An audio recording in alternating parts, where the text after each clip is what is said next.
होत आहे. अतिशय आनंदात उत्साहामध्ये आपण ते सगळं सण साजरा करत असतो. त्याच्यानंतर नवरात्र आहे, त्याच्यानंतर दसरा दिवाळी आहे, सगळे सण समोर आलेले, सगळ्या वेगवेगळ्या घटकांचे पण अनेक महत्वाचे सण पुढे आलेले आणि ह्याच्यातून एक ह्यावेळेस आम्ही त्याला राज्याच्या वतीनं देखील राज्योत्सव अशा प्रकारची त्याला आम्ही मान्यता दिलेली आहे. आमचे मुख्यमंत्री देवेंद्र फडणवीस, एकनाथराव शिंदे, आशिष शेलार आम्ही सगळ्यांनी याच्या आधीच्या काळामध्ये लोकमान्य टिळकांनी पुढाकार घेऊन हा सार्वजनिक गणेशोत्सव केला आणि त्याच्यातनं अनेक कार्यकर्ते पुढे आले, अनेक मंडळ पुढे आली, अनेक सामाजिक उपक्रम राबवले जातात, अनेक पर्यावरणाला पूरक अशा प्रकारचे कार्यक्रम घेतले जातात, पर्यावरणाला पूरक अशा प्रकारचे गणराय देखील केले जातात. हे सगळं आपण बघतोय. काळानुरूप आपण पण काही बदल केले पाहिजेत. कारण आता जे कचऱ्याच्या बद्दलची फिल्म तुम्हाला दाखवत होते, आज 1400 टन कचरा आपल्या पिंपरी चिंचवडमधून निघतोय. कुठल्या कुठं आज 1400 टन म्हणजे काही साधा सुद्धा कचरा नाहीये. अनेक लोक आज येत आहेत, टॉवर होत आहेत, त्या स्लमच्या ठिकाणी एसआरएच्या योजना होत आहेत आणि सगळं करत असताना मोठ्या प्रमाणावर चहूबाजूंनी आपलं पिंपरी चिंचवड शहर वाढतंय. त्यावेळेस आणि लोकांचं राहणीमान बदलत आहे. तुम्ही आठवा, तुमची सुरुवातीला लहान असताना तुमच्या घरातनं निघणारा कचरा आणि आता तुम्ही मोठे झाल्यानंतर तुमच्याकडनं निघणारा घरातला कचरा त्याच्यात निश्चितपणे क्वांटिटी वाढलेली आहे. कारण लोकांना पर्चेसिंग पॉवर त्यांची वाढलेली आहे आणि त्याच्यामुळं त्याच्यात अनेक वेगवेगळ्या प्रकारचे प्रकार आहेत. आता ई 2 व्हीलर, 3 व्हीलर, 4 व्हीलर, त्याला ई व्हेकलला आम्ही मोठ्या प्रमाणावर प्रोत्साहन देतोय. त्याच्यामध्ये टॅक्स आम्ही जवळपास त्याचा घेतलेला नाहीये, आम्ही टोलला त्याला फ्री केलेला आहे.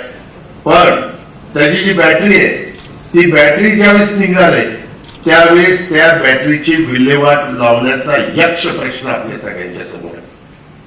तशाच पद्धतीनं मेडिकल मधनं निघणारा हॉस्पिटलचा तो कचरा, ह्याही संदर्भामध्ये त्याची नीटच विल्हेवाट लावावी लागते. आणि आपण आज आता एवढा बदल झालाय. आज मला तर आपल्या महानगरपालिकेचं कौतुक करायचंय की आपला 7वा क्रमांक आलेला आहे. परंतु 7वा क्रमांक आपलं शहर अशा पद्धतीनं असताना आलेला आहे म्हणजे बाकी त्यांची शहरांची काय अवस्था आहे ती तुम्ही बघा. खरंच तुम्ही तुमच्या मनाला विचारा की आपलं शहर खरोखर स्वच्छ असतं का? परंतु एक मराठीत म्हण आहे, वासरात लंगडी गाय शहाणी. तशा पद्धतीनं देशात आपण 7वा आलो. इंदोर हे पहिल्या क्रमांकाचं आहे. मी मध्ये शेखर सिंगला, आता नवीन आयुक्त पीएमसीला आम्ही घेतलेले त्यांना, नवल किशोरला, त्याचबरोबर आमचे जिल्हा परिषदेचे मुख्य कार्यकारी अधिकारी गजानन पाटलांना, आमचे डोडी कलेक्टर आहेत त्यांना, आमचे योगेश मसे त्यांना, सगळ्यांना सांगतो, तुम्ही कधी कधी माझा स्वभाव तुम्हाला माहिती, कारण आपण गेले कितीतरी वर्ष एकमेकाला 35 वर्ष, 91ला तुमचा खासदार झालं, 34 वर्ष आपण एकमेकाला ओळखतोय. त्याच्यामुळं कुठं कचरा, आता मी परवा एका ठिकाणी गेलो होतो, त्यांनी मस्तपैकी मला बुके दिला, तिथंच प्लास्टिक दिलं टाकलं. मला ते बुके घ्यायच्याऐवजी मी ते प्लास्टिक उचललं पाहिजे. मी मुद्दाम नाही करत, माझा स्वभाव आहे. मी कुठेही गेल्यानंतर या अधिकारी ज्यावेळेस मला बोलवतात ना, त्यावेळेस आता मी बीडला पालकमंत्री आहे. बीडवाले म्हणले, दादा तुम्ही मधून येत चाला. म्हणलं का रे? तुम्ही यायचं म्हणलं तर 5-6 दिवस शहर स्वच्छ करण्याचा कार्यक्रम चालतो. शहर स्वच्छ करायला लागले की आम्ही समजतो अजित पवार येणार. मी माझं पदाला समाधान करतो, त्याला आपण येतोय म्हणून तरी स्वच्छ करतात. पण मित्रांनो, त्याच्यातला गमतीचा भाग जाऊ द्या. आज आपण सगळ्यांनी आपल्यापासून सुरुवात केली पाहिजे. आज पण आपण कुठं जाताना मला राग काय येतो, मी मागे आर पाटलांच्यावर पण चिडलो होतो, लोकांनी माझ्यावर टीका केली. मी म्हटलं, का रे आर पाटील, तू मला सांगतोय की स्वच्छता ठेवायची, तो सिंगापूरला उतरला की तू नियमाने वागतो आणि मुंबई एअरपोर्टला आले की वेगळं वागतं, असं का बरं? आज तुम्ही पण इथं बसणार आहे. आता आमची त्या बाबतीमध्ये ही इकडं चाललेली श्रावणी नेमक्या श्रावणा महिन्यातच श्रावणी निघाली आपली. तिचा वागाव द्या. पण आपण ज्यावेळेस परदेशात जातो त्यावेळेस कचरा टाकायचं म्हटलं तर खिशात टाकतो. का तर तिथं सगळे ते कॅमेरे असतात. आपल्याला सांगितलं असतं की बाबा कचरा खाली टाकला की तुम्हाला दंड बसेल. त्यामुळं तुम्ही घाबरत असता, दंड नको बसायला. यांनी उचलल्यावर कोण आपल्याला फोन पण करणार नाही, खासदाराचाही फोन येणार नाही, आमदाराचाही येणार नाही आणि अजित पवारचाही येणार नाही. आपल्याला मग इथंच पिसिंग अँड पिसिंग अँड पिसिंग. तर तिथं बशी लागेल काय, सगळ्याला नियम सारखे. त्याच्यामुळे तिथं आपण स्वच्छ राहतो. माझं म्हणणं तिथं राहतं तर हा आपला भारत आहे ना बाबांनो. ही तुमची माझी मातृभूमी आहे ना. आपण लहानाचे मोठे इथं झालोय, आपल्या मुलांच्यावर संस्कार होत आहेत, आपल्याला पुढची पिढी घडवायची. आपण आपल्यापासून का आता स्मार्ट सिटीच्या बद्दल वेगवेगळ्या गोष्टी दाखवल्यात. काही ठिकाणी खरोखरीच चांगलं काम झालं. देसाई म्हणून त्याच्यात काम करतात. मी अनेक ठिकाणी त्यांना बोलवत असतो आणि ते काम त्यांच्याकडनं करून घेत असतो. खूप चांगल्या पद्धतीनं ते सजेशन करत असतात. वयस्कर लोकांना देखील 2 घंटा संध्याकाळी फिरायला गेल्यानंतर समाधान वाटलं पाहिजे. मी काल नितीन करीड मला भेटले. म्हटलं करीड साहेब कुठं राहता? ते म्हणले लोणावळ्यात राहतो. म्हटलं का? नाही म्हणले दादा मी लोणावळ्याला बरा. ते नक्की पुण्याचं आणि पिंपरी चिंचवडचं प्रदूषण पहिल्यापेक्षा वाढलंय. त्याच्यावर लोणावळ्याला कमी आहे, त्याच्यावर लोणावळ्याला गेले असतील असा माझा अंदाज आहे. माणूस रिटायर झाल्यानंतर देखील स्वच्छ हवा, चांगली हवा, वातावरण चांगलं. काल मला ते म्हणाले, एक आमच्या कलशेट्टींचा कार्यक्रम होता. आम्ही अनेक जण होतो. कलशेट्टींनी पण स्वच्छता अभियानामध्ये खूप चांगलं काम केलं. ज्यावेळेस आपल्या आर पाटील साहेबांनी संत गाडगेबाबा ग्राम स्वच्छता अभियान आणलं आणि खेडीच्या खेडी स्वच्छ झाली, त्यावेळेस कलशेट्टींनी उत्तम काम केलं. मी त्यांना खूप प्रोत्साहन दिलेलं होतं. कारण माझ्याकडे 10 वर्ष पाणी पुरवठा स्वच्छता खातं होतं. निर्मल ग्राम कार्यक्रमामध्ये देखील आपण महाराष्ट्राला सातत्याने पहिला आणण्याचा प्रयत्न केलेला होता. मोदी साहेबांनी देखील त्या बाबतीमध्ये 2014 साली देशाचे पंतप्रधान नरेंद्र मोदी साहेबांनी स्वच्छता हीच सेवा हा मंत्र महात्मा गांधीजींनी जो आपल्या देशाला दिलेला होता, त्याच पद्धतीनं नरेंद्र मोदींनी सुरू केलेले स्वच्छता भारत अभियान, स्वच्छ भारत अभियान देशभरामध्ये स्वच्छतेची एक मोठी चळवळ ही उभी केलेली आहे. आणि या अभियानाचा भाग म्हणूनच दरवर्षी जे काही सर्वे होतात त्या स्वच्छ सर्वेक्षणामध्ये शहरांची स्पर्धा होती. परंतु त्या सर्वेक्षणातनं केवळ स्वच्छतेचं मोजमाप केलं जात नाही, तर नागरिकांच्या सहभागाला पण प्रोत्साहन देण्यात येतं. आणि त्यामुळं शहरी विकासाला एक दिशा मिळते. आणि त्याच्यात आम्हाला सगळ्यांना तुम्हा नागरिकांची मदत पाहिजे.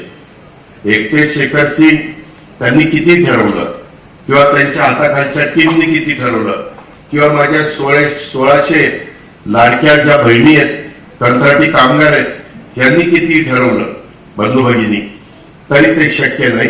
त्याच्यात आपण पण घाण करता कामा नये. आपण पण गाडीत बसल्यानंतर काही खाल्ल्यानंतर हळूच तास खाली करायची आणि टाकायचं आणि निघून जायचं, हे बरोबर नाही. आपण आपलं शहर गलिच्छ करतो. मी तर आत्ताच अलीकडं शेखर सिंग बारामतीला एक निर्णय घेतला. महाराष्ट्रात काही शहरामध्ये हायकोर्टाने आदेश दिलेले, शहर बकाल करू नका, कुठेही फ्लेक्स लावू नका, अनधिकृत ठिकाणी अजिबात फ्लेक्स लावता कामा नये. आम्ही आता एक परिपत्रक काढलंय की असं जर कुणी लावलं बारामतीमध्ये अनधिकृत ठिकाणी, तर ज्याचा मंडपवाले असतात ना, त्यांच्यात ते काठ्या विटान काय काय बांबू जे लावायला, बांबू दुसऱ्याला लावायला नाही, तिथं आपला बोर्ड उभा करण्याच्या करता, फ्लेक्स उभे करण्याच्या करता, तर ते ज्यांच्याकडनं आलंय त्याच्यावरही केस करायची, ज्यांनी लावलंय त्याच्यावरही केस करायची आणि बंदोबस्त करायचा. ह्या पद्धतीनं आपण केलं पाहिजे. पिंपरी चिंचवडमध्ये पण ते करा. अजित पवाराचा वाढदिवस असू नाही तर देवेंद्र फडणवीसाचा वाढदिवस असू. आता लोकांना सोयीचं झालंय. काय झालंय, 22ला त्यांचा या वाढदिवस, माझा 1 जुलैला वाढदिवस. एकीकडे देवेंद्र देवा भाऊ लावायचा, एकीकडे अजित दादा लावायचा.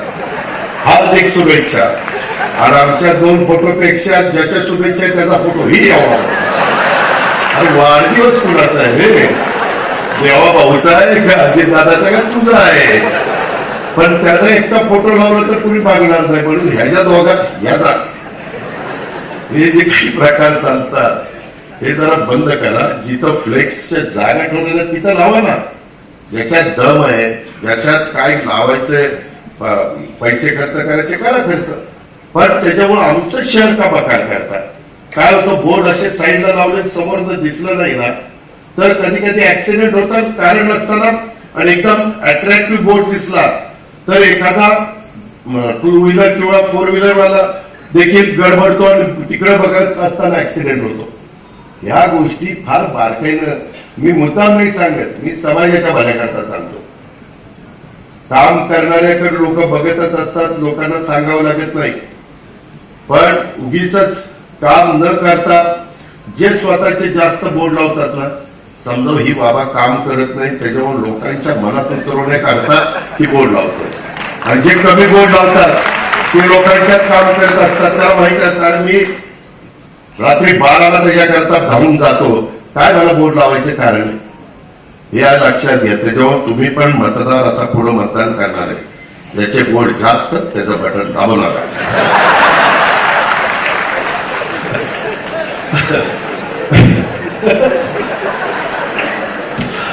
तर मला ते असं झालं ना की शेषनची फार आठवण येते. हे आम्हाला सगळ्यांना सुतासारखं सरळ केलं होतं, नाहीतर पूर्वी काय खर्च केले जायचे, शेषन आल्यावर सगळे चिडीचूप होऊन गेले. म्हणजे आपली लोक ऐकतात, पण कठोर भूमिका घेतली गेली पाहिजे. कोणाला वाऱ्यावर पण सोडता कामा नये. कोणाला आम्ही अतिक्रमण काढत असताना त्यांना वाऱ्यावर सोडू नका, त्याची पर्याय व्यवस्था करा, हॉकर झोन करा. आता शेखर सिंग, मी काल खराडीमध्ये, चंदननगर खराडीच्या भागात आपले 2 एकर काहीतरी ओपन स्पेस का काहीतरी होते, आणि तिथं अतुल चोरटे यांनी 2 एकरामध्ये इतकं सुंदर हॉकर झोन केलाय. मग तो तिथं करू शकतो तर आपल्या पिंपरी चिंचवडमध्ये का नाही? असे पिंपरी चिंचवडमध्ये पण काही स्पॉट असले तर आपल्याच पण मोठे बिल्डर आहेत, त्याला सांगा CSRचा फंड इथं खर्च करायचं काही हॉकर झोन. कारण ज्यावेळेस ज्याची ऐपत येतो चांगल्या पद्धतीने, आता आम्ही अण्णा आपण सगळेच काही 2 अमित पण होता माझ्याबरोबर, आम्ही ते उद्घाटन करून आलो ऑफिसची, त्यांची ऐपत होती त्यांनी तिथं घेतलं. पण जो गरीब आहे त्याचे सकाळपासून संध्याकाळपर्यंत काम करत गेलं तरी चूलच पेटत नाही, दिवसभर काम केल्यावर चूल पेटती, ती कुठे घेणार आहे? त्याच्यावर तो कुठेतरी तिकडे गाडा लावतो. त्याच्याकरता ते हॉकर झोन फार छान केलेले आहेत. तुम्ही कदाचित बघितलं असेल किंवा बघितलं नसेल तर त्या बाबतीमध्ये मगाशी तिथं हे करा. मगाशी खासदार साहेब तुम्हाला काय म्हणले, काय हट्टी आहे पण काम करतात असं आप्पा मगाशी म्हणले. नाही, पण ते अण्णा पण सोडायला विचारा ती कधी का.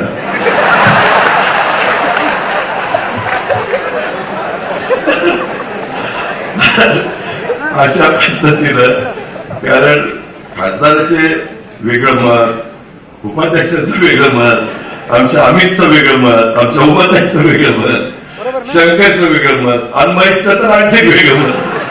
असं नसावं मित्रांनो, याच्यातला गमतीचा भाग नव्हते, परंतु एक परिवार म्हणून मी नेहमीच शहरावर मनापासून प्रेम केलेलं आहे. मला या शहरात यायलाही आवडतो, इथली कामं करायलाही आवडते, आणि जे काही मला जे काही मी शेखर सिंगांना पण ते पण त्यांनी खूप वेगवेगळ्या पद्धतीने मला नेहमी प्रेझेंटेशन दाखवतात की दादा इथं असं केलं पाहिजे. आमची महानगरपालिकेच्या शाळेमध्ये शिकत असणारी मुलं मुली दर्जेदार निघावी, त्यांनी CBSEचं शिक्षण घ्यावं, त्यांनी चांगल्या पद्धतीनं शिकावं, त्यांनी त्या बाबतीत पुढे यावं, अशा प्रकारचा सातत्याने आमचा सगळ्यांचा प्रयत्न असतो. आणि नेहमीच आम्ही सगळ्यांनीच आपल्या महानगरपालिकेमध्ये चांगले अधिकारी आणण्याचा प्रयत्न केला. त्याच्यामुळेच आपली श्रावणी टोणगे, श्रावणी कुठल्या शाळेत होती? महानगरपालिकेच्या शाळेत. म्हणजे महानगरपालिकेच्या शाळेत शिकणारी आपली श्रावणी टोणगे आज परदेशात निघाली. त्याला तर 1 कोटीची स्कॉलरशिप मिळाली, 1 करोड रुपयाची स्कॉलरशिप. म्हणजे खरोखरीच तिचं कौतुक आहे, तिच्या ज्ञानाला, तिच्या बुद्धिमत्तेला मी सलाम करतो. परंतु आता बुद्धिमत्तेचे, गुणवत्तेचे, ज्ञानाचेच दिवस आहे बाबांनो. आज ती श्रावणी पुढं पण अशीच टिकली तर ती कुठं जाईल, इतकी मोठी होईल आणि इतकं आर्थिक बाबतीत पण संपन्न होईल हे विचारता सोय नाही. तिच्यात तिचे निश्चितपणे ते गुण आहेत.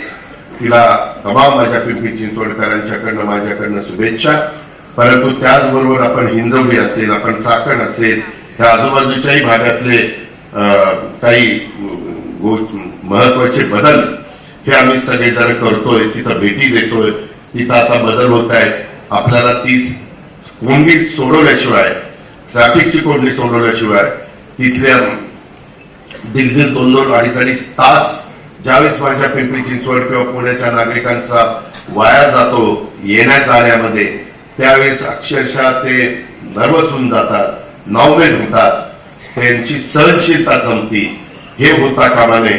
म्हणून आपण पिंपरी चिंचवडमध्ये नेहमीच उद्याच्या 50 वर्षाचं प्लॅनिंग करून डबल फ्लायओव्हर वगैरे, आम्ही आता मेट्रोच्या बाबतीत पण परवाच कॅबिनेटला मुख्यमंत्र्यांनी, आम्ही दोन्ही उपमुख्यमंत्र्यांनी कॅबिनेटनी अतिशय महत्वाचे निर्णय नागपूरच्या बाबतीत घेतले, पुणे पिंपरी चिंचवडच्या बाबतीमध्ये घेतले, काही रोडच्या बाबतीत घेतले, मेट्रोच्या बाबतीत घेतले, वंदे भारत ट्रेनच्या बाबतीत घेतले. अशा अनेक गोष्टी आम्ही करतोय. त्या बाबतीमध्ये ते केल्याशिवाय गत्यंतर नाही. लोकसंख्या वाढते, नागरीकरण वाढतंय आणि त्याच्यातनं स्वच्छतेला महत्व आपण सगळ्यांनी दिलं पाहिजे. आपण आपल्यापासूनच ती सुरुवात केली पाहिजे. ओला कचरा, सुका कचरा या सगळ्या गोष्टी आज इंदूरवाले इतकं अप्रतिम काम करतात. मला काही तिथले सहकारी मित्र सांगत होते, ज्यांनी हे राबवलं त्याही अधिकाऱ्यांशी मला पहिल्यांदा सरदारजी आणि ते लोक आहेत ते मला भेटले होते. त्यांना आपण पुण्यामध्ये पण आणलं, तुमची पण त्यांची मीटिंग झाली. मी काही इतर पण शहरामध्ये त्यांना पाठवलेलं होतं. ते म्हणाले, दादा तिथं मध्य प्रदेशला शिवराज सिंग चौहान, त्यांना तिथं मामाजी म्हणतात, तर ते तिथं मुख्यमंत्री असताना त्यांनी तिथल्या इंदूरच्या महानगरपालिका त्यांच्या ताब्यात होती. त्या सगळ्या नगरसेवकांना सांगितलं की मी काही महत्वाचे निर्णय घेणार आहे, तुम्ही ह्याच्यात कुठेही हस्तक्षेप करायचा नाही, तुम्ही तुमचं काम करा, पण ह्याच्यात हस्तक्षेप करायचा नाही, अधिकाऱ्यांना सांगितलं. त्याच्यानंतर वर्षभरात ते इंदूर एवढं सुधारलं. आज देशात सातत्याने ह्या स्वच्छतेच्या बाबतीमध्ये पहिला क्रमांक इंदूरचा. इंदूर आणि पहिला क्रमांक हे एक असं नातच निर्माण झालेलं आहे. का तर तिथल्या लोकांनी पण कधी ते रोजच्या रोज तिथं कचरा गोळा होत नव्हता, कचऱ्याची ढीप पाडायचे, ओला कचरा, सुका कचरा. आज तिथं लोक आपल्या ते गेट असेल आणि कंपाऊंड असेल तर त्या कंपाऊंडवर ठेवतात, गाडी येते ते घेऊन जाते. इतकं व्यवस्थित टाइम टू टाइम. त्याच्या संदर्भामध्ये आता ह्या सगळ्या गोष्टी करत असताना आपण पण आपल्या महानगरपालिकेच्या बाबतीमध्ये देखील आपल्या सगळ्या अधिकाऱ्यांनी, आयुक्त, उपायुक्त, त्यांच्या सगळ्या टीमनी पण इथं काम करताना वेगवेगळ्या पद्धतीनं बऱ्याच गोष्टी इथं करण्याचा प्रयत्न केलेला आहे आणि त्याची अंमलबजावणी नीटपणे होती का नाही अशा प्रकारचं सतत त्याच्यामध्ये लक्ष आहे. परंतु ते लक्ष सगळं देत असताना तुमचं सगळ्याचं सहकार्य हे मात्र मिळालं पाहिजे अशी माझी आपल्याला सगळ्यांना आग्रहाची विनंती. कारण आपल्या इथं 1440 टन प्रतिदिन हा कचऱ्याची निर्मिती होती. 32 प्रभाग आहेत आपले आणि त्याच्यात 100% दारोदारी कचरा संकलन केलं जातं. जवळपास 504 गाड्या या कामाच्या साठी वापरल्या जातात. सर्व वाहनांना आपण GPS ने ट्रॅक केलेलं आहे आणि तिथले पण आयुक्त तिथले सतत ह्याच्यावर असतात. कुठं जर अर्धा 1 मिनिट जरी पुढे मागे झालं तरी त्यांना रिपोर्ट येतो आणि तिथल्या वॉर्ड ऑफिसरला त्यांना सगळ्यांना जबाबदार धरलं जातं. एवढी ते मिनिट टू मिनिट ते सगळं बघतात. घंटागाडीच्या पण रिअल टाइम मॉनिटरिंग देखील मार्ग कुठला, वेळ कुठली, घराचं कव्हरेज अचूक ठेवलं जातं. ह्या सगळ्या गोष्टी आपण पण त्या ठिकाणी सुरू केलेल्या आहेत. परंतु तुम्हारी नागरिकांचा आणि वेगवेगळ्या राजकीय पक्षाच्या कार्यकर्त्यांचा, सामाजिक संस्थांच्या कार्यकर्त्यांचा, याही सगळ्यांचा अतिशय त्याच्यामध्ये मनापासून सहकार्य पाहिजे ही माझी आपल्याला सगळ्यांना आग्रहाची विनंती आहे. नदी सुधारपण कार्यक्रम आपण हातामध्ये घेतलाय, त्यालाही आपल्याला अधिक वेगवेगळ्या मतप्रवाह आहेत की बाबा ह्याच्यामुळे जाणारं पाणी थांबतंय का काय, तिथं बॉटलनेक होतोय का काय, त्याचा सातत्याने आम्ही सतत जलसंपदा विभागाशी चर्चा करून मार्ग काढण्याचा प्रयत्न करतोय. अशा खूप काही गोष्टी बाबांनो आपण करतोय. मी पण काही ठिकाणी आता अलीकडे छोटे एसटीपी प्लांट, आरओ प्लांट किंवा कचरा म्हणजे एका ठिकाणी फार काही त्याला पैसे लागत नाही, एक फॅक्टरी आहे तिथं 32 लाखामध्ये दगड, काच आणि लोखंड एवढं बाजूला काढायचं आणि जो काही कचरा बाकीचा निघेल, मग त्याच्यामध्ये कापड असेल, त्याच्यामध्ये प्लास्टिक असेल, त्याच्यामध्ये काही बाकीचं वाळलेली पानं असतील, इतर सगळ्या प्रकारचा दगड, काच आणि लोखंड सोडून सगळं ते तिथं क्रश केलं जातं आणि त्याच्यानंतर क्रश केल्यानंतर त्याच्यात थोडंसं पाणी टाकून पॅलेट तयार करतात, गोळी पॅलेट, आणि ती गोळी करून नंतर ती बॉयलरला वापरतात. कुठं नाही सांगत सहकारी मित्रांनो, त्याच्यामध्ये 4 ट्रक कचरा तुम्ही तिथं नेऊन टाकला आणि त्या मशीनमध्ये टप्प्याटप्प्याने ते सोडावं लागतं. ती मुलं तिथं काम करणारी करतात ते काम, पण त्याच्यातनं पॅलेट तयार झालं तर 4 ट्रक भरलेल्या असलेल्या तरी त्याच्यातलं फक्त एक पोत ते पॅलेट निघतं. इतकं त्याची व्यवस्थित विल्हेवाट लागते आणि केलं पाहिजे. आता पूर आल्यानंतर ते सगळं जे चोकअप होतं किंवा आपले ड्रेनेजचे चोकअप होतं हे सगळं प्लास्टिक असतंय. मी सारखा सीएम साहेबांच्या मागे लागलो की आपण प्लास्टिकला बंदी आणू, आपण प्लास्टिक बंद करू. ते केल्याशिवाय गत्यंतर नाही. आम्ही महाबळेश्वरला किंवा काही महत्वाची थंडावरची ठिकाणं, लोणावळा किंवा आपलं पाचगणी किंवा अशा प्रकारे वेगवेगळ्या माथेरान या ठिकाणी प्लास्टिक बंदी केलेली आहे, परंतु ती करणं गरजेचं आहे. इव्हन मित्रांनो सांगितलं जातं तर इथं सगळ्या काचेच्या बाटल्या ठेवल्यात बघा. प्लास्टिकच्या बाटल्यातलं पाणी पिणं हे देखील आरोग्याला घातक आहे असं त्या क्षेत्रातले नावाजलेले लोक सांगतात. उद्या लगेच पेपरला येईल अजित पवारांनी प्लास्टिकच्या बाटल्यात पाणी प्यायला विरोध केला आणि ती मग पुन्हा माझ्या मागे लागायची. पण त्याच्यातलं जे बारीक कण जातात फार काळ, काही महिने त्या बाटल्या पडून राहिल्या, स्टॉक पडून राहिला तर त्याच्यात म्हणे ते कण उतरतात प्लास्टिकचे. आणि त्याच्यावर शेखर सिंगला चांगलं माहिती झालं की बाबा आम्हालाही त्यांनी आज काचेच्या बाटल्या दिल्या पाहिजे. याच्यातला गमतीचा भाग जाऊ द्या, पण इतके काही जण म्हणतात आपण इतकं प्लास्टिक वापरतोय ते समुद्रात टाकतोय, त्या जिथं समुद्र किनारे आहेत तिथं, त्याच्यामुळं ते विरघळून ते माश्या देखील आपण जे मांसाहारी मासे खातो त्याच्यात माश्यांच्या पण अंगामध्ये ते प्लास्टिकचे कण केलेले आहेत आणि त्याच्यातनं वेगवेगळे आजार उद्भवतात. तुम्ही म्हणत आता ही कधी डॉक्टर झाला, पण मला जे मी ऐकतो ते आपलं सांगत असतो ते खरं आहे तेवढंच मी बोलत असतो. तर या सगळ्या गोष्टीचा नीट बाबांनो विचार करा. आज जे काही चांगलं काम झालं त्याचं मनापासूनच अभिनंदन. मला आता आठवतं घ्यावं लागेल, नाही तर ते काय भाऊसाहेब बोलले तर माझ्या मागच लागेल बघा, कारण ह्याच्यानंतर त्याचा कार्यक्रम आहे.